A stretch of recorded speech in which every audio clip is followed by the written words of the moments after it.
he absolutely approaches God the way we all should, in total humility. Utter reverence for God and who he's talking to. Notice, he says, I beseech you, O Yahweh, God of heaven. First of all, he names him the God of heaven. That's distinct. From anyone who might potentially read this, there's no question to which God he's talking to, as there was obviously there was a multiplicity of gods for people who were outside of the children of Israel. We understand that paganism was alive and other types of worship were alive. And so he is addressing the one true God, the God of heaven, the great and fearsome God. That's another descriptor. When he calls him the great and fearsome God, what's he acknowledging there? That he should be respected.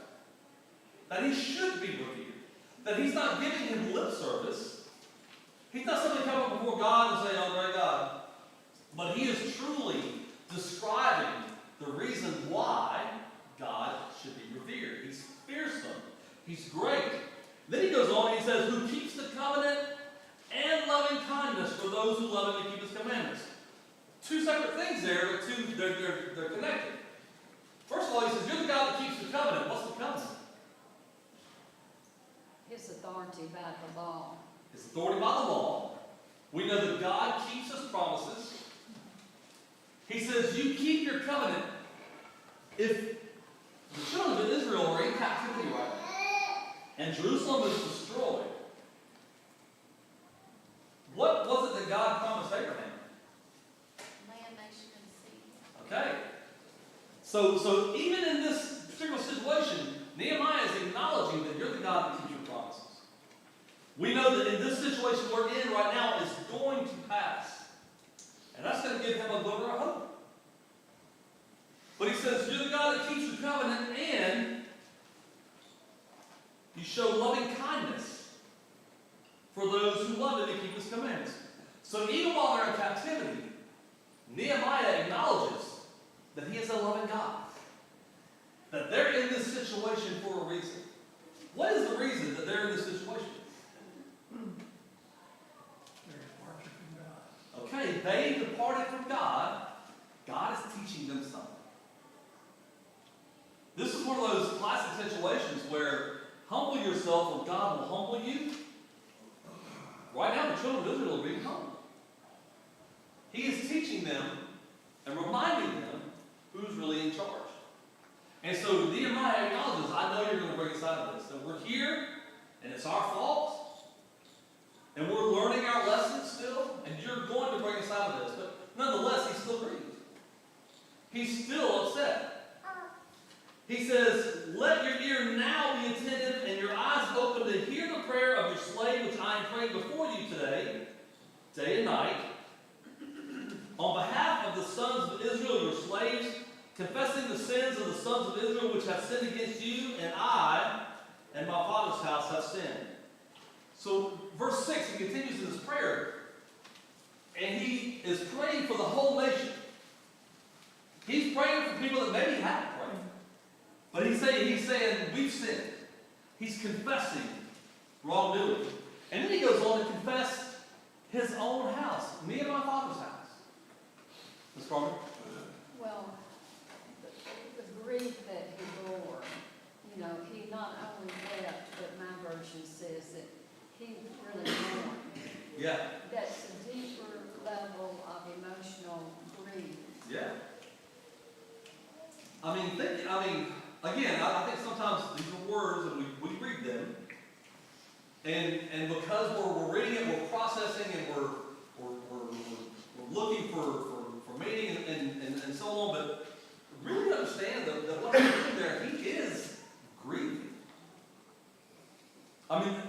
This is, if nothing else, a sign of someone who has truly repented. Right? This is godly sorrow that Nehemiah is praying with. And so he is approaching God, in my opinion, the absolute perfect example of how we ought to approach him.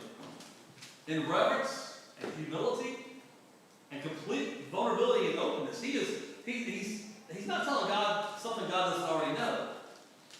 But his acknowledgement of it It's as if God, I'm approaching you with clean hands. You already know what we've done. You know why we're here. You put us here. And I am coming before you honestly and truly with clean hands, confessing before you. And he says, we have worked in utter destruction against you and have not kept the commandments or statutes or judgments which you commanded your servant Moses. And so here, acknowledging the law. Right? Nehemiah is full aware that there's a law in place and they haven't kept it. And that's why they're in this mess. And so he's taking accountability or ownership of the reasons why they're there.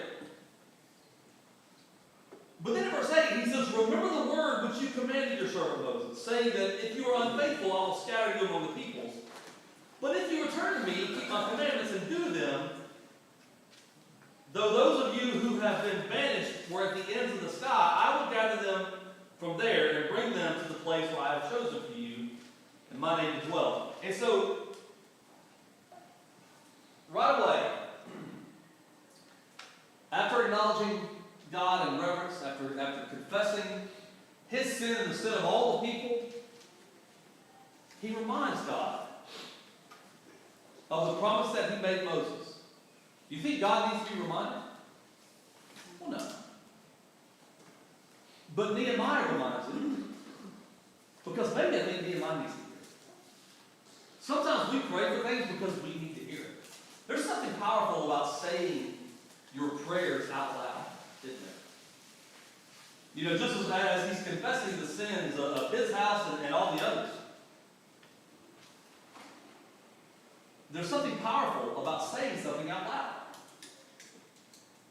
You know, because I can think something in my mind sometimes.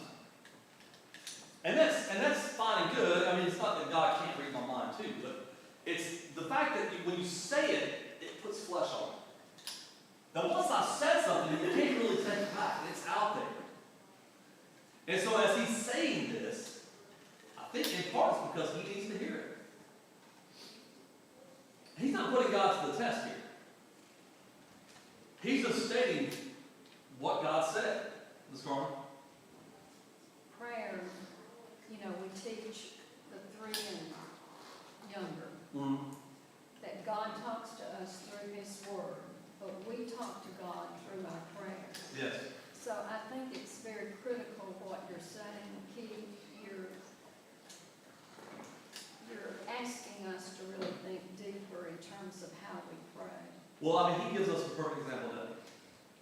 I mean, if there's nothing else we get out of this entire class, is I hope that we remember in chapter 1 that Nehemiah taught us to pray.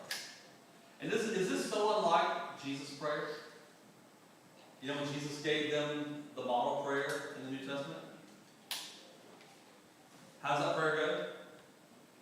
Our Father, who art in heaven, hallowed be your name. Again, reference. Your kingdom come, your will be done, on earth as it is in heaven. This is that playing out in real life. This is long before Jesus would teach them that prayer, but we're seeing it in real time here. We're seeing a man with his heart on his sleeve, to use that phrase. Part of his anguish was the fact that 2 groups had already gone back to Jerusalem. And they established worship, but still were being accosted from every side. Yeah. And it was really hard to keep going in that environment. Hard to have faith. Yeah. Hard to have hope. If I'm Nehemiah, I'm thinking, okay, 2 groups of people have already gone back, so things must be getting better, and they're not. How discouraging is it when you put all your hopes in a basket and the basket's not producing? You know, so Nehemiah, instead of going after the basket per se, he goes to the source. He goes to God. He says, there are your slaves and your people from whom you redeemed by your great power and by your strong hand. O Lord, I beseech you, may your ear be attentive to the prayer of your slaves and the prayer of your slaves who delight to fear your name. And make your slaves and grant him compassion before this man.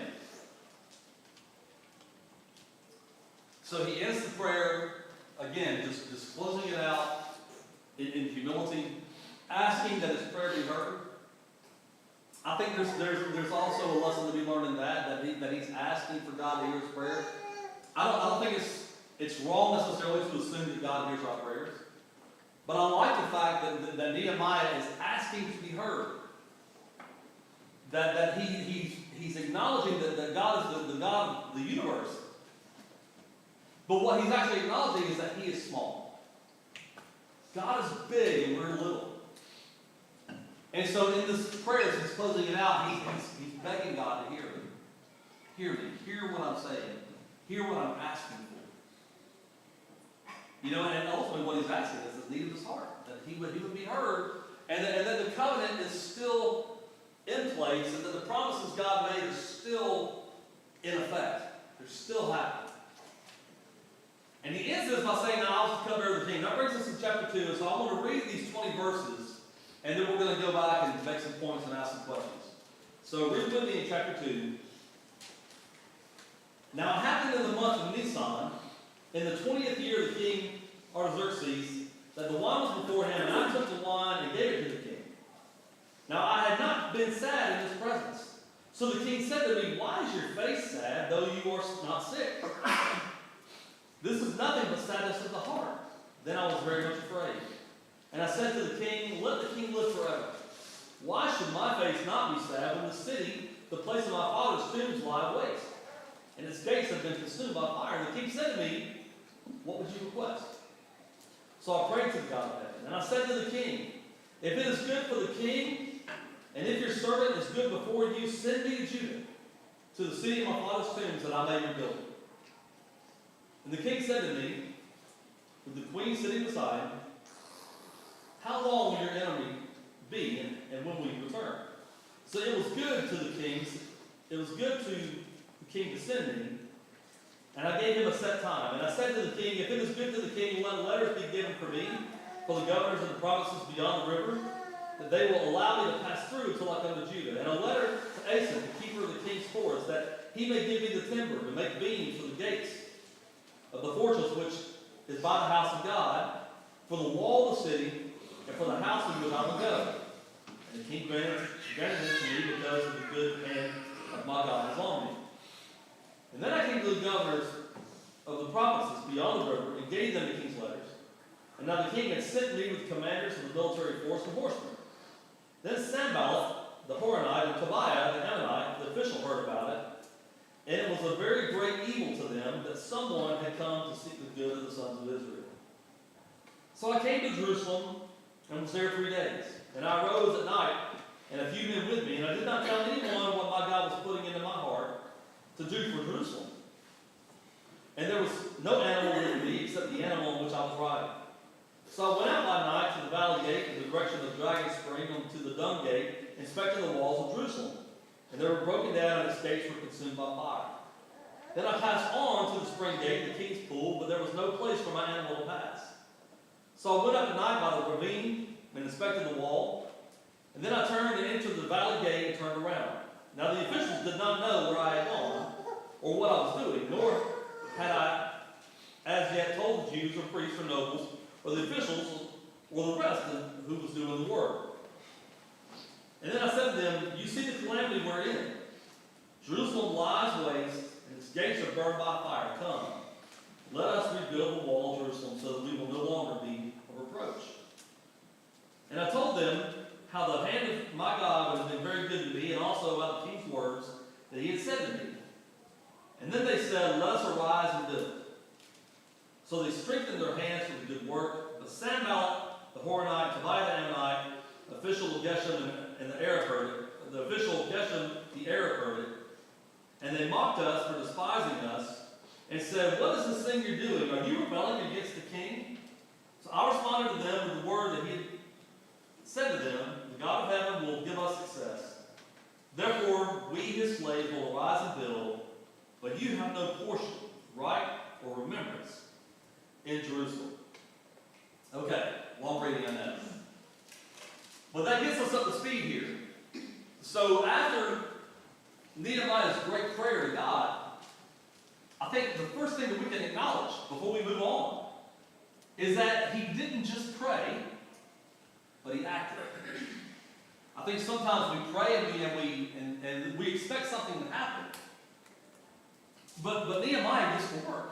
And that's not without some help though. So right away, what does Nehemiah's reaction about Jerusalem reveal about his character and his priorities? Look at verses 1 through 3, and it's kind of surmised there. What are the characters that we see, or what is the character we see in Nehemiah's reaction about Jerusalem?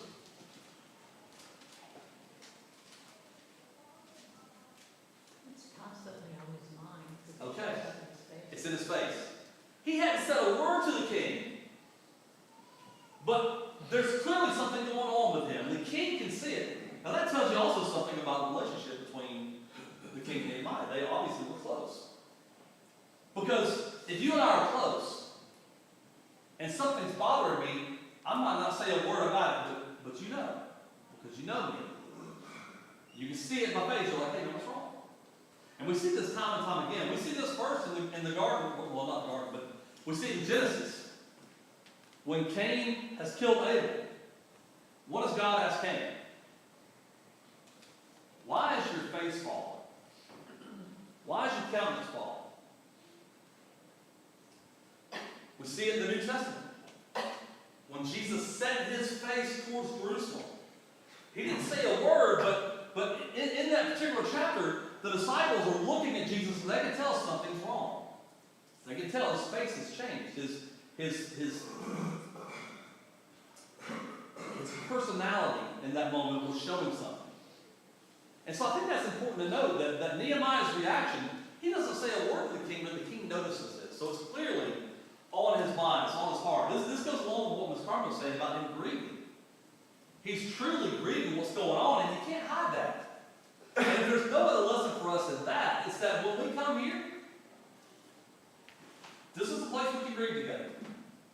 This is the place we can share things together. We don't have to hide things from one another. We can just come here and say, well, instead of showing you my best face, you can actually see me and go, hey man, what's wrong? And then I can have the confidence that I can tell you. That I can tell you what's wrong. And that's a great example we have here between the king and Nehemiah. The king knows something's wrong. And so he asks him, Ms. Carmen? Well, and we're wonderfully and marvelously made by Jehovah. He's given us that capacity for the emotional side of our makeup, to use your term, that personality that we know. Yeah. We know by just seeing as the king here knows. That's right. So we need to tune into that more, I think. Absolutely. What a great lesson for us. Look at verse 2. We see something significant about Nehemiah in the presence of the king. So the king said to me, why is your face sad though as you're sick? This is nothing but sadness of the heart. Then I was very much afraid. Why do you think he's afraid? You really shouldn't show this vulnerability from the king. The king is still the king. Right? The king is still the king, and there's an expectation of a certain level of decorum with the king. I'm reminded of Esther. Yes. I was going to bring that up, but maybe did. She was afraid to ask for anything because he's the king. Yeah. And you may be the queen, but that's nothing compared. This is a little bit outside the box. But think about when David brought Bathsheba to the palace. She goes along with whatever it is that he's got in mind. You hear a lot of modern thinkers say, well, she could have resisted, or she clearly wanted this.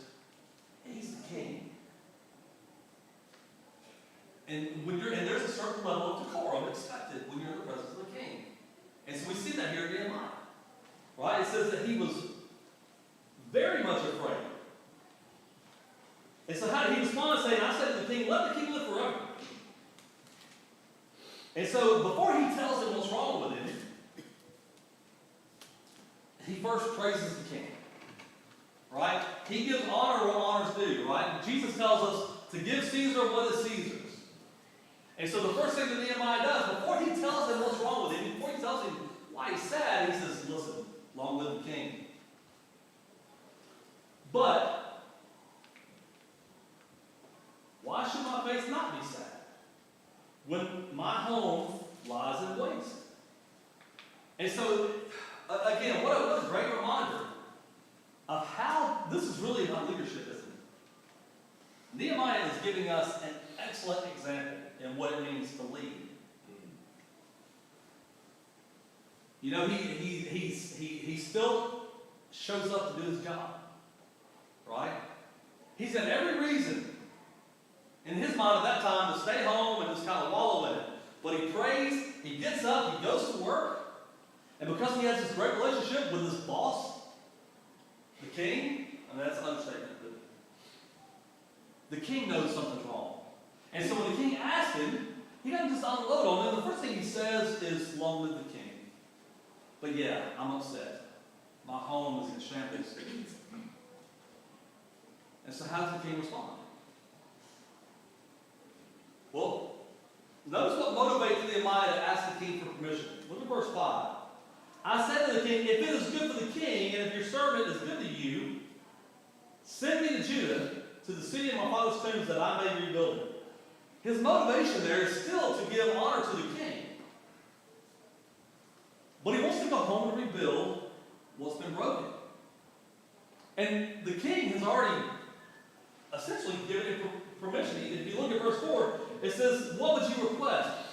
Whenever the king is asking Nehemiah, what's your request? Do you think he's going to say yes or no to what he's asking?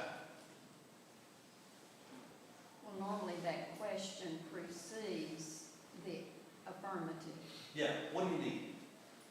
He's already willing to give it to him, right? The king is already willing to give Nehemiah what he's asking for. He just needs to know what it is. He can tell he's upset. He can tell that he's really distraught about this. And because Nehemiah has shown such respect for the king, and they have this relationship, the king says, what do you need? Already knowing that he's going to give it to him. But he asks him still. Tina? Yeah, that's a very good point, but he didn't take it for granted that he was going to be with That's them. right. He asked the Lord for wisdom Yes. before he prayed. Yeah, He prayed and then he asked. right on his feet. That's right. And if this isn't a picture of how our relationship with God should be, I don't know what it is. Because here's Nehemiah before the king.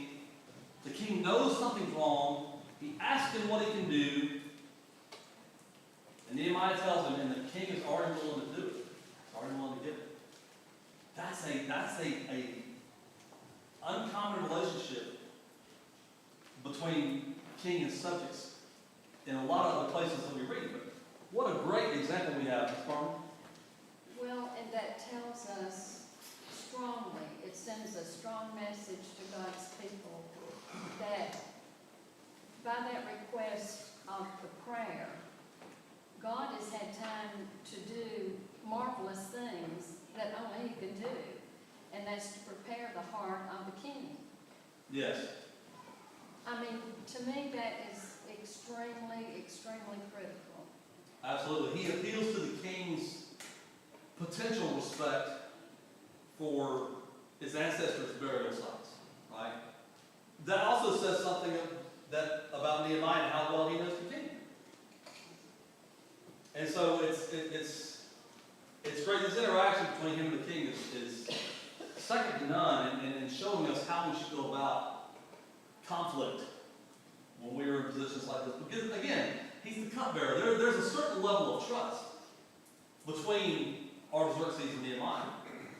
I mean, Artaxerxes, obviously he trusts Nehemiah. And so in that trust, Nehemiah can also know a few things about the king. They definitely had some exchanges in the past, is what I'm gathering from this. Yes, sir. And he knows how to frame a request. If it's good for you, It's good for you. then would you allow this? Yeah, And we ought to have that relationship with God. If it's your will. that's right. If it's your will, but still, can I have this? Yeah. Yeah, absolutely. So I've already asked this. The king's initial reaction really sort of designates his relationship with Nehemiah. There's trust there. And I'll say, I'll dare say that even in this situation where he's the king and Nehemiah's not, there's a certain level of respect that the king has for Nehemiah. Why do you think that is? Scripture doesn't say, but just reading this interaction, why do you think the king might have a certain level of respect for Nehemiah? Integrity of the man. That's it. Everything that Nehemiah is about shows his integrity. We see it from the very first chapter. When he hears about this great calamity, the first thing he does is he prays. And then he still comes to work, and he still does his job, and he's still showing the respect he understands. And so we see a man that's truly a man. This really is about leadership. That Nehemiah is a servant leader. And that's foreshadowing, isn't it? That even though Nehemiah is in this position where he's not the king, he's still leading. He leads by his example. He leads by his actions. And the king recognizes that. The king says, he's a man of integrity. Yes. Okay, and let's not forget that these were not free individuals. I mean, they're free. Oh, yeah. But they were still slaves. They That's were right. brought from their country. That's right. And then they were slaves by Babylon. Then they were inherited by another, power. Yeah. And so they're, but he never complained.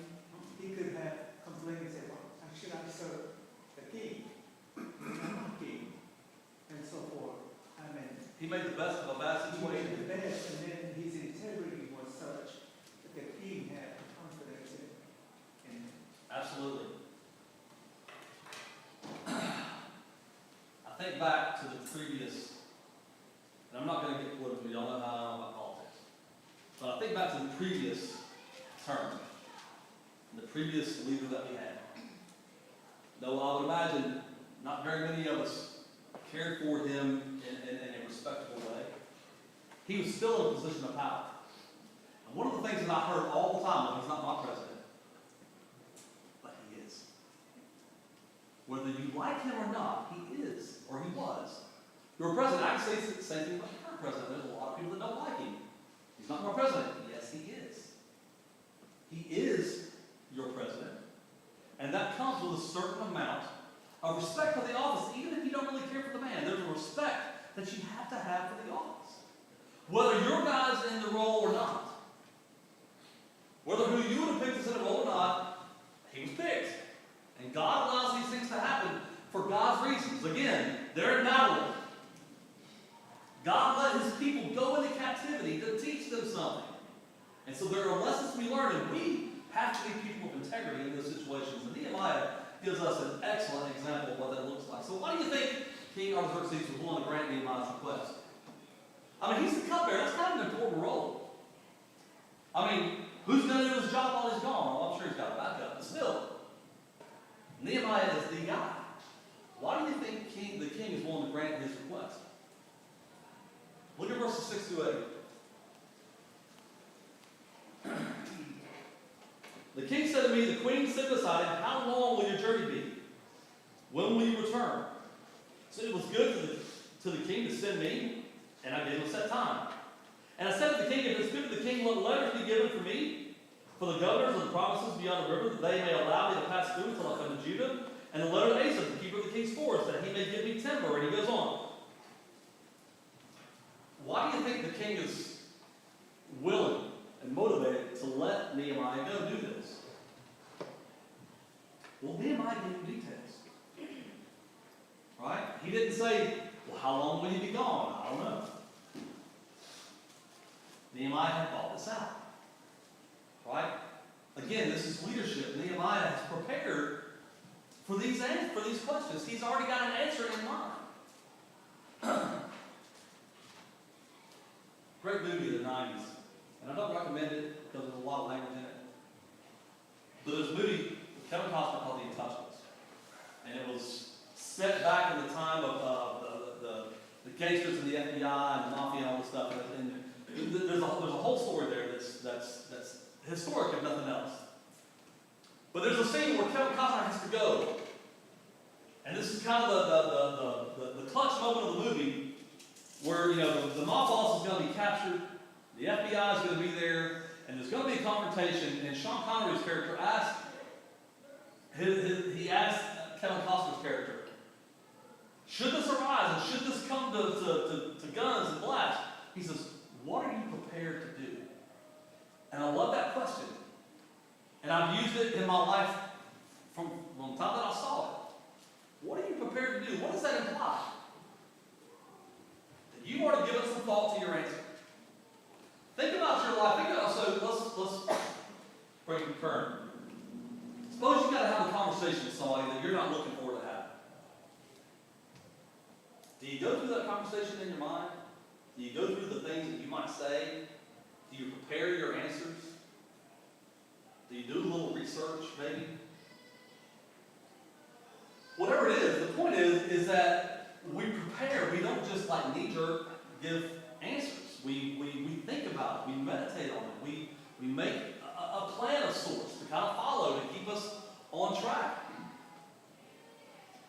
It's kind of like preparing for this class. It wouldn't be very beneficial to me or you if this was the first time that I looked at this. Preparation is necessary for anything to go according to plan. And so, when the king asked him, how long are you going to be gone? He might have got an answer. Because he's thought it through. He says, not only am I going to be gone this long, but I'm going to need some things. I'm going to need some letters. And when I go through this area, I've got letters. And whenever I go to this place, I need materials. And if I got letters, I'll be able to get the materials. And so he's already prepared to ask the king for what he needs. Now, go back to the beginning of the chapter. Nehemiah hasn't had a conversation with the king yet, and yet he's thought this through, hasn't he? He's looking for an opportunity, and the king gives it to him. The real question is, how did he know in his mind all the stuff that he would need? Well, that just tells you something again about his heart, doesn't it? Yeah. This is on his heart, man. He's thinking about it. He's like, man, if I could go, this is what I'll do. This is how I'll do it. This is how long I'll be gone. He's already thought these things through. What an incredible example. Nehemiah is, and so obviously the king can see that. Right? So his careful planning is acted upon. So he doesn't just ask to go, he specifies. Right? He gives details. And so the inclusion of his own house suggests that he intended to stay and oversee the work, which demonstrated his commitment also. I think that's another thing that we kind of miss. Sometimes there's a commitment that Nehemiah is making to the king. Now, I'm going to go and I'm going to stand and I'm going to make sure this thing gets done. And so, again, his integrity is on display. His commitment is there. So then, we just kind of talked about this. But in the next question, the text mentions the king's officials and cavalry commanders went with him. They escorted him. What does this indicate about the king's support? Number one, and the potential opposition that he might face. Number two. The king's providing him support, so that tells the people the king's behind us. Absolutely, the king is totally behind this. He said, you know what? I'm glad you told me how long you're going. I'm glad you told me what you need. You know what you're going to need? Muscle. Right? You're going to get some backlash. You're going to receive some opposition. And so you know what? I'm going to make sure that you make it back here. Right? The king is going to make sure that Nehemiah has whatever he needs, but also that he is taken care of. That he can go and do his business without having to worry about his life.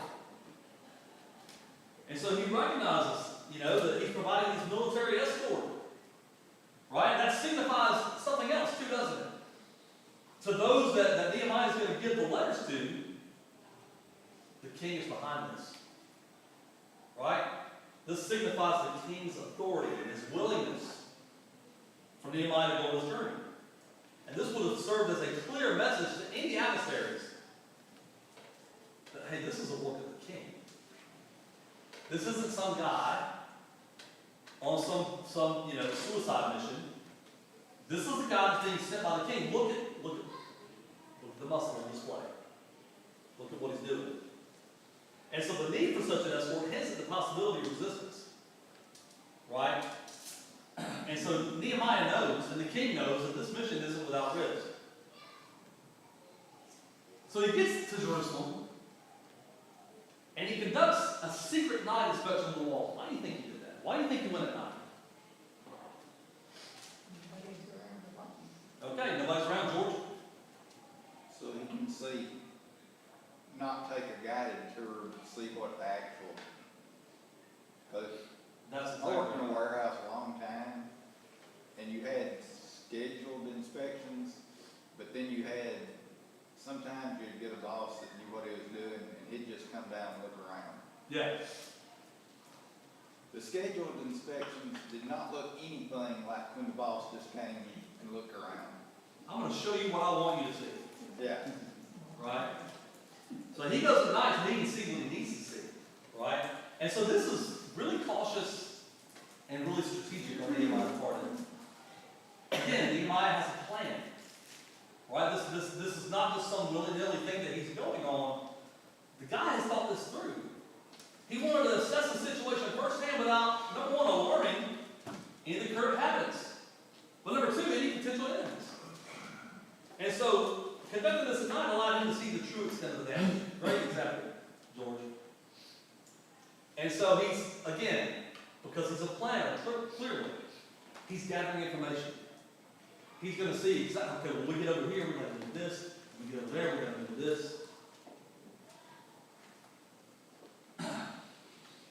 What does that reveal about the state of Jerusalem? I mean, he goes, and I mean, obviously we see the stuff is in ruins, but this says something else about Jerusalem, doesn't it? It's not friendly. It's not friendly to the cause. I mean, obviously the description of the broken down walls and the burned gates paints a significant picture of the devastation that had gone on. But there's sort of a sense of danger there. And his inability to even pass through some of the areas where even his animal couldn't get through emphasizes also the amount of work that's ahead. I told the king I'm going to be back on such and such a date. I've got to make sure I've got a plan ready to make sure that happens. But here's the thing that I see next is that he goes at night and it reveals something about Jerusalem. Notice this. Nehemiah immediately doesn't disclose his plans to the officials or the people. Why? Ms. Carmen? Well, the adversaries, by word of mouth, because they didn't have the iPhones back during that time, but you need not to give your strategic instructions to those that could be combative. That's right. This sort of eliminates any premature opposition. That's right. All right. So again, plan. It also doesn't allow for premature discouragement. I mean, you're amassing a workforce, and you've got to keep motivated. Right? And if you catch resistance right off the bat, there's a little bit of air that comes out of your sail. And he's preventing some of that from happening. So he gets some of that. How does Sanballat, Tobiah, and Geshem react to Nehemiah's arrival? Do they say, hey, good thing you're here, great to see you? They laughed. Are you going to do what? And they mocked him. Right? Yes, ma'am.